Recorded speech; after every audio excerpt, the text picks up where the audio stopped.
গতকাল রাতে আমাদের পিকনিক ছিল, সেখানে কিন্তু মটন রান্না করেছিলাম। তো কিভাবে রান্নাটা করলাম চলো তোমাদের সাথে শেয়ার করি। সো হ্যালো এভরিওয়ান, কেমন আছে সবাই? আশা করি অনেক ভালো আছে। আমার ছোট্ট একটা মিনি ব্লগে তোমাদের অনেক অনেক স্বাগত জানাই। মটন রান্না করার জন্য প্রথমে কড়া বসিয়ে পরিমাণ মতো তেল দিয়ে নিয়েছিলাম, আর ফোড়নে দিয়েছিলাম গোটা গরম মশলা, শুকনো লঙ্কা, তেজপাতা আর দিয়েছিলাম গোটা জিরে। দেখো তারপরে এক একে দিয়ে দিলাম পেঁয়াজ কুচি, টমেটো কুচি আর ধনেপাতা কুচি। তো ধনেপাতা কুচিটা পরে দিলে ভালো হয়, তো আমাদের একসাথে কাটা ছিল তার মধ্যে দিয়ে দিয়েছিলাম, আর কি করা যাবে। তারপরে দিয়ে দিলাম পরিমাণ মতো লবণ। এবার কিন্তু পেঁয়াজটাকে ভালোভাবে ভেজে নিয়েছি লাল লাল করে, আর তারপরে দিয়েছিলাম আদা রসুন বাটা। আর এদিকে দেখো এদের কাণ্ড, এরা তো গেম খেলতেই ব্যস্ত, আমাদের দিয়ে রান্না করাচ্ছে আর নিজেরা কিন্তু গেম খেলছে বসে বসে।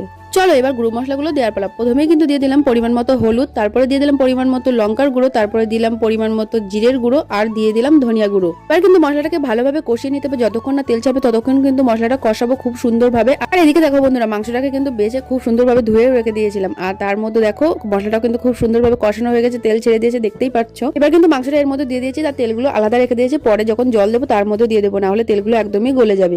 এর মধ্যে কিন্তু একটা গোটা রসুন দিয়েছি, কারণ গোটা রসুন খেতে খুবই ভালো লাগে। আর এদিকে দেখো বলতে বলতে আমাদের মাংস কষা কিন্তু খুবই সুন্দরভাবে হয়ে গেছে, দেখতেই পাচ্ছ। পুষ্কর এখানে মাংসটা কষাচ্ছে, মানে আমি আর ও মিলে কিন্তু রান্নাটা করছিলাম। দেখো কত সুন্দর লাগছে।